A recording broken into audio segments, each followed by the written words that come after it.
Bienvenue dans les veillées de l'ombre.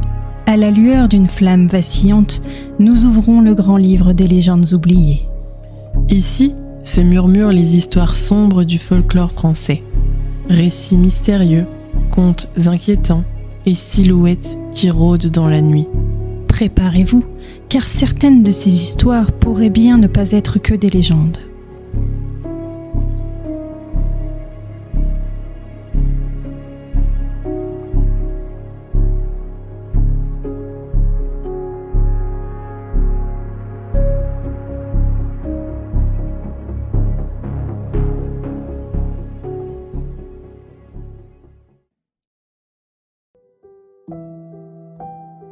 Certaines lumières ne sont pas faites pour éclairer.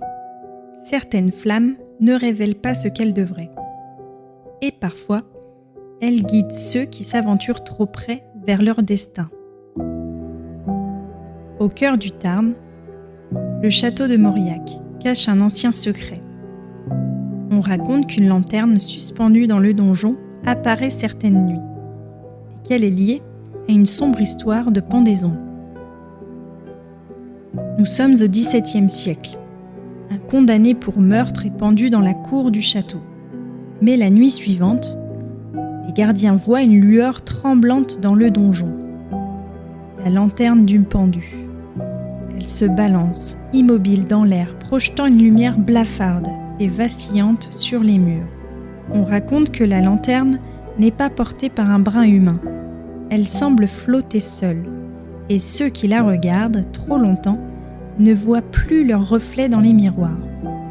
Au fil des siècles, des visiteurs et gardiens rapportent des silhouettes sombres apparaissant à proximité de la lanterne, des murmures étouffés, des pas derrière eux alors qu'ils sont seuls, des frissons glacés parcourant la nuque, même en plein été. Un historien du XIXe siècle note dans son journal : « Je suis monté au donjon. La lanterne était là, suspendue. Sa lumière m'a aveuglé.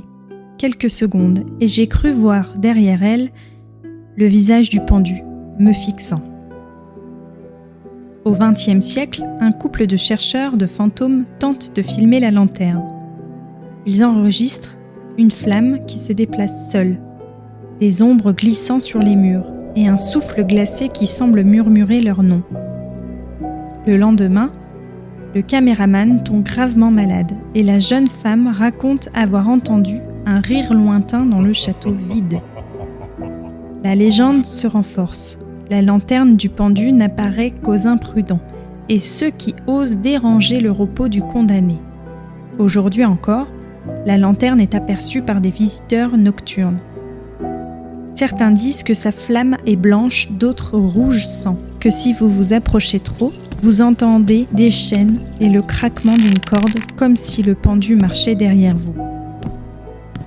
Le château semble vivant, et ceux qui croisent la lanterne sans respect risquent de réveiller quelque chose qui ne dort jamais. La lanterne du pendu n'est pas une simple lumière, c'est un témoin, un gardien, un avertissement. Et si jamais vous la voyez, souvenez-vous, certaines flammes n'éclairent pas le chemin. Elles montrent l'ombre que vous portez.